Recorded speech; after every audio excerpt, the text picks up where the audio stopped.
Majina anaitwa Mrakibu wa Zimamoto Marumbo Hudson Ngata, kamanda jeshi la zimamoto mkoa wa Mbeya. Leo tarehe 20 mwezi wa 5 mwaka 2025 majira ya saa 2:28 asubuhi tulipokea wito wa uwepo wa tukio la moto, tukitaarifiwa kwamba kuna mmoja wa chumba cha hostel cha chuo kikuu cha sayansi MUST Mbeya kilikuwa kinawaka moto. Tuliweza kufika eneo la tukio, kweli tukabaini uwepo wa tukio hilo ambalo kulikuwa kwenye hostel ambayo inaitwa block namba 8C, ambao miongoni mwa chumba chake kimoja ambapo kwa ground floor kilikuwa kinawaka moto. Tulidhibiti moto huo ili usiweze kuenea maeneo mengine na tukafanikiwa kufanya hivyo.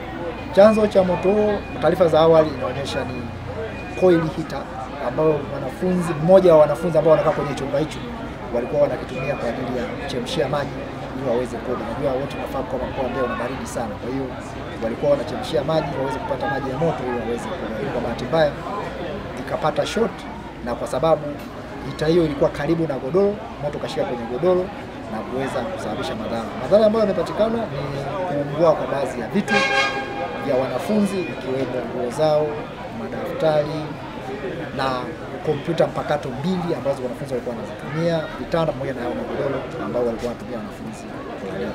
Kwa upande wa binadamu tumepata madhara kidogo ya mwanafunzi mmoja ambaye ni miongoni mwa waliokuwa wanakaa kwenye chumba. Nadhani amepata mshtuko mdogo, na bahati mbaya ndio mwanafunzi ambaye alikuwepo wakati lile tukio linatokea. Kwa nadhani kutokana na zile taarifa mshtuko amepata, lakini ameweza kukimbizwa zahanati ya chuo hapa, na taarifa tulizonazo kwamba anaendelea vizuri. Lakini kwa maana ya mali, kama nilivyoeleza, mali za wanafunzi zilizokuwa kwenye kile chumba, kwa sababu ilikuwa kinakaliwa na wanafunzi 8.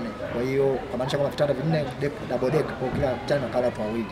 Kwa hiyo wengine wote wako salama, lakini na kwa bahati nzuri, kwa sababu tukio limetokea asubuhi, wanafunzi walikuwa wako darasani. Hata huyo mwanafunzi aliyekuepo ni kwa sababu tu kipindi chake kilikuwa asubuhi, kwa hiyo alikuwa anajiandaa ili aweze kwenda kwenye vipindi muda uliokuwa unafaa.